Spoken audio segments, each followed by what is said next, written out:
Good morning students. Last લેક્ચરમાં આપણે ધંધાને લગતી ઘણી બધી વિગતો જોઈ. બરાબર, આર્થિક પ્રવૃત્તિ, બિન આર્થિક પ્રવૃત્તિ, બંનેનો તફાવત જોયો. બરાબર છે બચ્ચાઓ? આજે આપણે જોવાના છે આર્થિક પ્રવૃત્તિના પ્રકાર. મારા દીકરાઓ, આર્થિક પ્રવૃત્તિના ટોટલ 3 પ્રકાર છે: ધંધો, વ્યવસાય અને રોજગાર.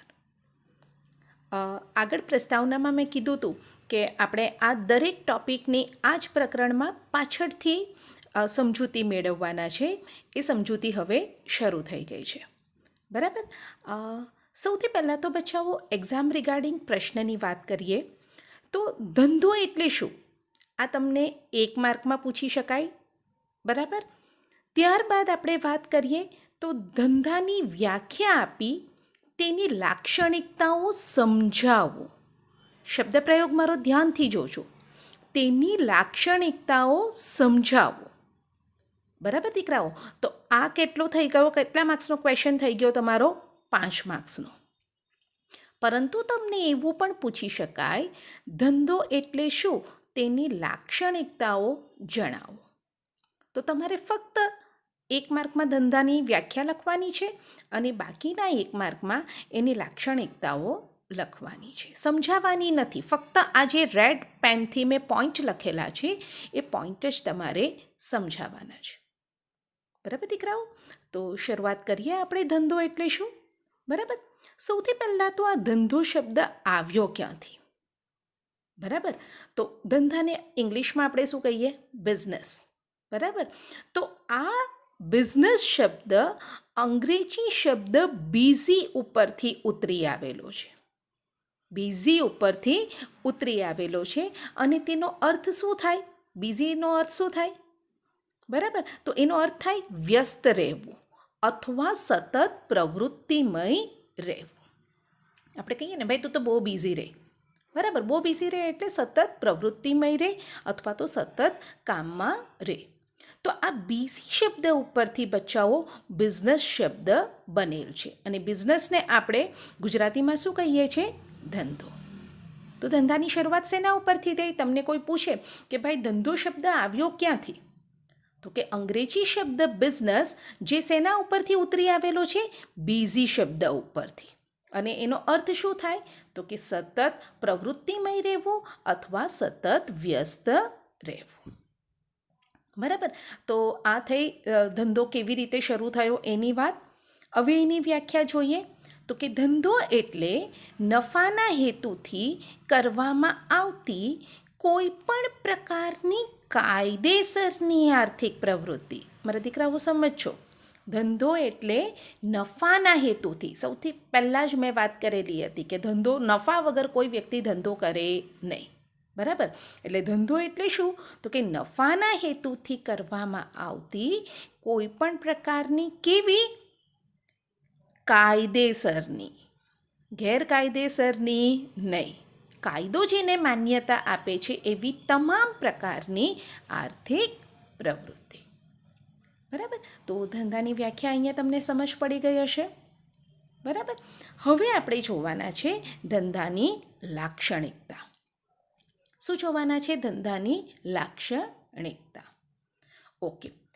તો ફર્સ્ટ ઓફ ઓલ ધંધાની પહેલી લાક્ષણિકતા છે નફાનો હેતુ. બરાબર. નફાનો મૂળભૂત હેતુ આ પ્રવૃત્તિ દ્વારા નફો મેળવવાનો હોય છે. સાંભળજો. બરાબર. ધંધાનો મૂળભૂત હેતુ શું? તો કે આ પ્રવૃત્તિ દ્વારા શું મેળવવાનો? તો કે નફો મેળવવાનો હોય છે. ધંધાનો અસ્તિત્વ ચાલુ રાખવા માટે પણ નફો અનિવાર્ય છે. કોઈ પણ વ્યાપારી હોય, કોઈ પણ બિઝનેસમેન હોય, એ ખોટ થાય તો ધંધો ચાલુ રાખે ખરો બચ્ચાઓ? ના. એ તરત જ ધંધો બંધ કરે અથવા તો એ ધંધાને બીજો કઈ જગ્યા ઉપર કોઈને વેચી દે. બરાબર. તો ધંધાનું અસ્તિત્વ ચાલુ રાખવા માટે પણ શું અનિવાર્ય છે? નફો અનિવાર્ય છે. હવે નફો એટલે શું? બરાબર. તો કે વસ્તુની પડતર કિંમત કરતાં વધુ કિંમતે વસ્તુ વેચવામાં આવે એટલે નફો કહેવાય. તો પડતર કિંમત કરતાં એટલે શું? તો કે માનો કે કોઈ વસ્તુ બનાવતા આપણને ટોટલ ખર્ચો થાય છે 10 રૂપિયા. 10 રૂપિયામાં એ વસ્તુ બરાબર બની જાય છે. બરાબર. આ વસ્તુ હું માર્કેટમાં 15 રૂપિયાએ વેચું તો જ મને 5 રૂપિયા નફો થાય ને બચાવ. બરાબર. તો પડતર કિંમત કરતાં કેવી કિંમતે? વધુ કિંમતે. બરાબર. પડતર કિંમત કરતાં વધુ કિંમતે કોઈ પણ વસ્તુનું વેચાણ કરવામાં આવે તો નફો થયેલો કહેવાય. નેક્સ્ટ પોઈન્ટ જોઈએ તો ધંધાની કાર્યક્ષમતાને નાણાંના માપદંડથી માપવામાં આવે છે. આપણે કહીએ નફો થયો. બરાબર. કોઈ બિઝનેસમાં આપણે કહીએ નફો થયો, પણ એ નફો તમે કેવી રીતે માપી શકો? તો તમે એમ કહો કે ભાઈ મારી જે ટોટલ ખર્ચો હતો એ 5 લાખ હતો અને એ વસ્તુનું વેચાણ કરતાં મને 5.5 લાખ રૂપિયા મળ્યા, તો આપણે એમ કહીએ 50,000 નફો થયો. તો આ 50,000 શું છે? ના, એનું માપદંડ છે. નાણાંના માપદંડથી માપવામાં આવે છે. આમ નફો એ શું છે? તો કે ધંધાની પારાશીશી છે. નફો એ શું છે? ધંધાની પારાશીશી છે. તમને 2 માર્ક્સમાં વિધાન પણ પૂછી શકાય કે સમજાવો નફો એ ધંધાની પારાશીશી છે. બરાબર. તો સૌથી પહેલાં તમારે નફાની નાનકડી વ્યાખ્યા લખવાની કે પડતર કિંમત કરતાં વધુ કિંમતે માલ વેચવામાં આવે તો નફો થાય. ત્યારબાદ તમે લખી શકો કે ધંધાની કાર્યક્ષમતાને શેના માપદંડથી? નાણાંના માપદંડથી માપવામાં આવે છે. આમ નફો એ ધંધાની શું છે? પારાશીશી છે. ચલો નેક્સ્ટ પોઈન્ટ, વસ્તુ અને સેવાઓનો વિનિમય. વસ્તુ અને સેવાઓનો વિનિમય. બચાવો તમે વિનિમય શબ્દથી પરિચિત છો જ. બરાબર. વસ્તુ અને સેવાનું ઉત્પાદન કરી અથવા ખરીદીને વેચાણ કરવામાં આવે તો વસ્તુ અને સેવાનો વિનિમય થાય. Okay fine. કોઈ પણ ઉત્પાદક વસ્તુ બનાવે છે. બરાબર. ઉત્પાદન કરે છે અથવા બીજેથી લાવીને ખરીદે છે અને પછી એને વેચે છે. તો શેનો વિનિમય થયો? વસ્તુ અને સેવાનો. બરાબર.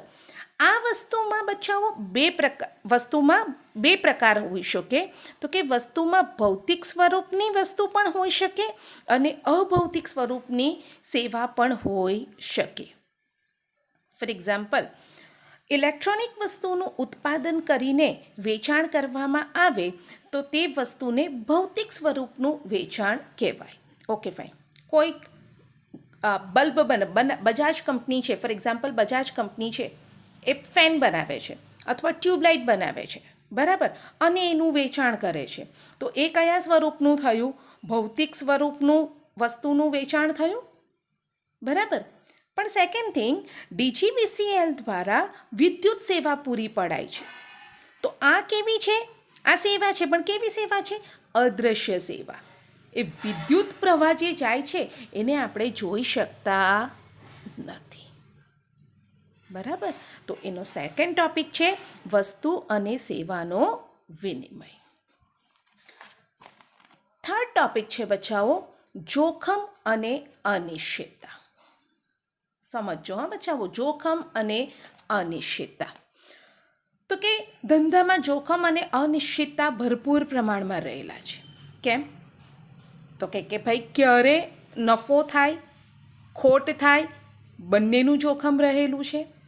નફો થયો તો કેટલા પ્રમાણમાં થયો? ઓછા પ્રમાણમાં થયો, વધારે પ્રમાણમાં થયો? અનિશ્ચિતતા રહેલી છે. કોઈ પણ પ્રમાણ નક્કી ફિક્સ નથી હોતું. બરાબર. ઓકે. ધંધામાં 2 પ્રકારના જોખમ રહેલા છે. ફર્સ્ટ, માનવ સર્જિત જોખમ અને સેકન્ડ છે કુદરતી જોખમ. નામ ઉપરથી જ ખબર પડે કે માનવો દ્વારા જે જોખમ શરૂ કરવામાં આવે અથવા જે જોખમ ઉત્પન્ન કરવામાં આવે એને આપણે માનવ સર્જિત જોખમ કહીએ. ફોર એક્ઝામ્પલ, આગ કે અકસ્માત થાય, આગ લાગે કે અકસ્માત થાય એ માનવી દ્વારા થતી પ્રવૃત્તિ છે. બરાબર.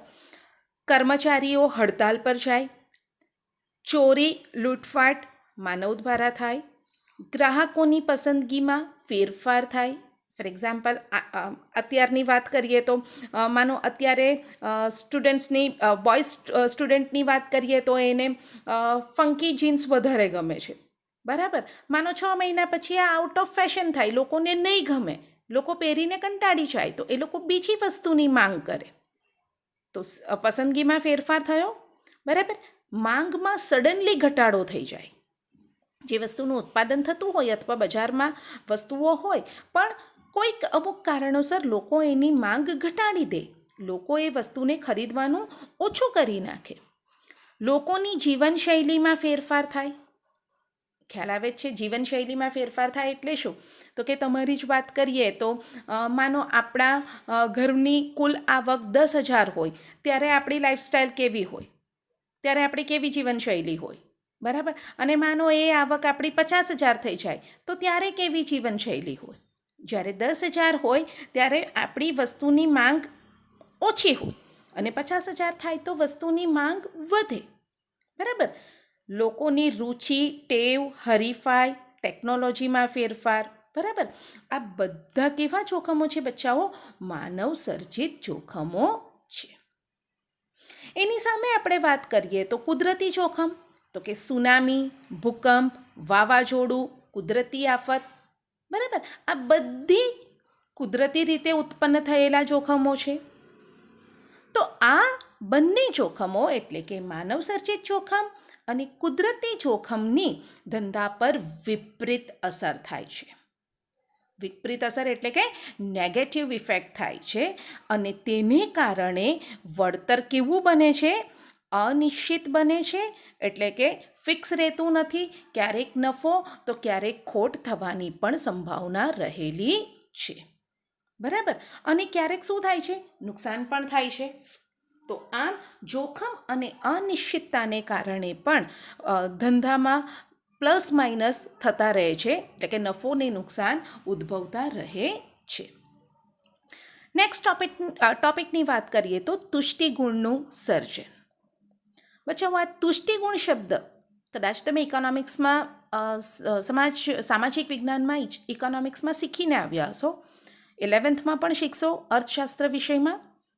તુષ્ટિગુણ તો કે વસ્તુ કે સેવાની ઉપયોગિતા દ્વારા વપરાશ કરનારને સંતોષ આપવો એટલે તુષ્ટિગુણ, બરાબર. અથવા એક વાક્યમાં કેવું હોય તો કહી શકીએ કે વસ્તુમાં રહેલા સંતોષ આપવાના ગુણને શું કહેવાય? તુષ્ટિગુણ. Okay, fine.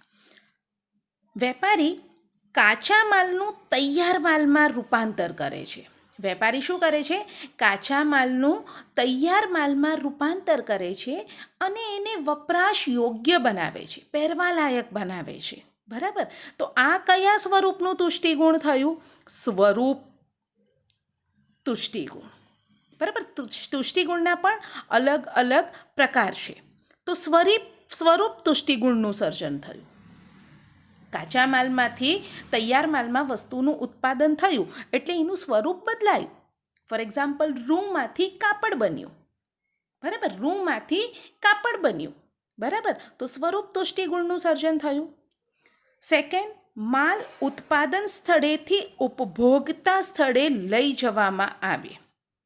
ઓકે, મેં આગળ તમને અમદાવાદના વેપારી અને સુરતના વેપારીની વાત કરેલી લાસ્ટ ટુ લાસ્ટ વિડીયોમાં, બરાબર. તો એમાં શું થયું? તો કે અમદાવાદથી માલનો ઓર્ડર થયો એટલે સુરતના વેપારીએ ટ્રક દ્વારા માલ ક્યાં મોકલાવ્યો?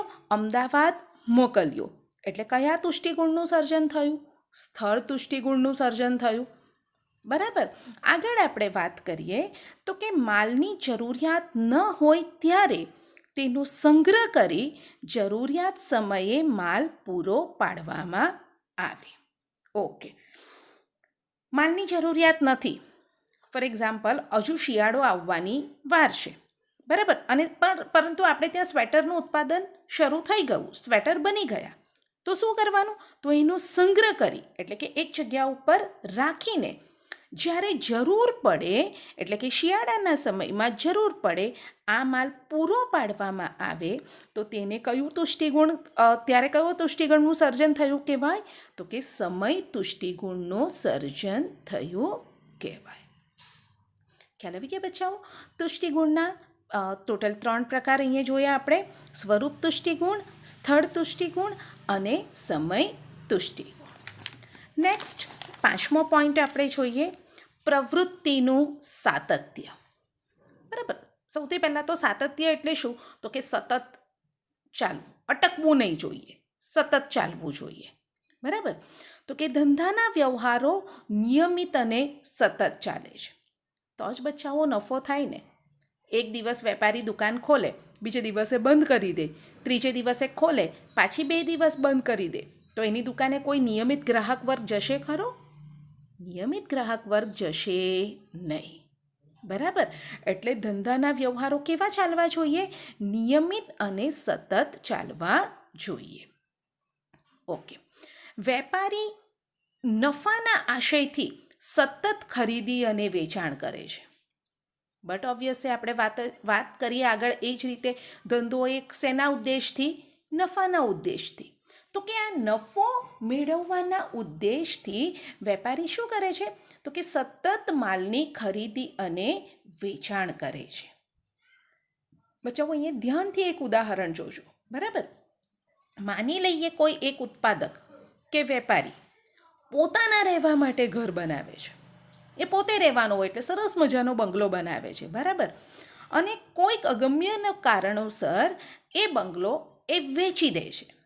માની લો એ બંગલો એનો 25 લાખમાં બનેલો એ 30 લાખમાં વેચી દે છે. તમે કહેશો ટીચર નફો થયો, એ ધંધો કરે છે ટીચર, એ નફો થયો. ના, એને આપણે નફો કહીશું નહીં. ધંધાની ભાષામાં એને આપણે નફો કહીશું નહીં. કેમ?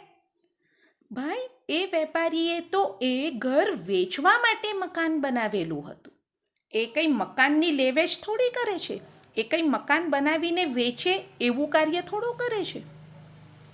બરાબર, એ સતત મકાનની લેવેચ કરતો નથી. એટલે એ પ્રવૃત્તિ દ્વારા જે નફો ઉત્પન્ન થયો એને આપણે નફો કહી શકીએ નહીં. કારણ કે ધંધોની પૂર્વ શરત શું છે? તો કે પ્રવૃત્તિનું સાતત્ય, એટલે પ્રવૃત્તિ સતત ચાલતી રહેવી જોઈએ. ક્લિયર બચ્ચાઓ? નાવ નેક્સ્ટ ટોપિક છે નાણાંની જરૂરિયાત. બરાબર, ધંધા માટે તેની શરૂઆતથી અંત સુધી નાણાંની જરૂરિયાત રહે છે. સ્વાભાવિક જ છે ટીચર, એ તમને પણ ખબર છે. છોકરાઓ મને કહેશે ટીચર એ તો ખબર જ છે ને. ભાઈ, કોઈ પણ ધંધો શરૂ કરવો હોય તો એની શરૂઆત નાણાં વગર તો થઈ જ નહીં શકે. ફક્ત વિચારવાથી વસ્તુનો ધંધો શરૂ થઈ જાય છે? ના. બરાબર, સારા વિચાર, પ્રવૃત્તિમય વિચાર અને મહેનત અને સૌથી ઇમ્પોર્ટન્ટ નાણાં દ્વારા જ ધંધાની શરૂઆત થાય છે. બરાબર, કાચા માલમાંથી તૈયાર માલનું ઉત્પાદન કરવા માટે નાણાંની જરૂર છે. સૌથી પહેલાં તો કાચો માલ ગમે ત્યાંથી તમે ખરીદો, માનો કાચો માલનું તમે ઉત્પાદન કરો છો, પણ તેમાંથી તૈયાર માલ બનાવવા માટે તમારે નાણાંની જરૂર પડે. બરાબર, તમે તરત જ તૈયાર માલ એમનેમ બનાવી શકતા નથી. એના માટે પણ તમને શેની જરૂર પડે? નાણાંની જરૂર પડે. નેક્સ્ટ ટોપિકમાં કીધું છે વેપારીને માલ ખરીદવા નાણાંની જરૂરિયાત રહેલી છે. મેં આગળ કીધું તેમ, માનો એ કાચો માલ એને ત્યાં બનતો નથી, એટલે કે રો મટીરિયલ એને ત્યાં ઉત્પાદન થતું નથી. એ રો મટીરિયલ બીજાને ત્યાંથી લાવે છે. રો મટીરિયલ એટલે કાચો માલ, એ બીજાને ત્યાંથી લાવે છે અને પછી એના ઉપર પ્રોસેસ કરીને તૈયાર માલ બનાવે છે. તો આ કાચો માલ ખરીદવા માટે પણ એને શું જોઈશે? નાણાં જોઈશે ને બચ્ચાઓ. બરાબર, તો વેપારીને માલ ખરીદવા માટે પણ શેની જરૂર રહેલી છે? નાણાંની જરૂર રહેલી છે. અને 7મો ટોપિક તમારો છે, 7મો પોઈન્ટ છે, એ છે આર્થિક પ્રવૃત્તિ. આપણે શરૂઆતમાં જ જોયું કે ધંધો એ કેવી છે? તો કે ધંધો એ કાયદેસરની નફો મેળવવાના હેતુથી કરવામાં આવતી કાયદેસરની પ્રવૃત્તિ છે. કેવી પ્રવૃત્તિ છે? કાયદેસરની. તો કે ધંધો એ નાણાંના ઉપાર્જન દ્વારા નફો મેળવવાના હેતુથી કરવામાં આવતી આર્થિક પ્રવૃત્તિનો શું છે? ભાગ છે. બરાબર બચ્ચાઓ? તો અહીંયા આપણા 7 પોઈન્ટ સાથે આપણી ધંધાની લાક્ષણિકતા પૂરી થાય છે. બરાબર. આશા રાખું તમને ખ્યાલ આવી જ ગયો હશે. આમ છતાં કોઈ ટૉપિકમાં સમજ નહીં પડે બચાવો તમે મને કોઈ પણ જાતના હેજિટેશન વગર, કોઈ પણ જાતના ડર વગર ફોન કરી શકો. બરાબર. Thank you.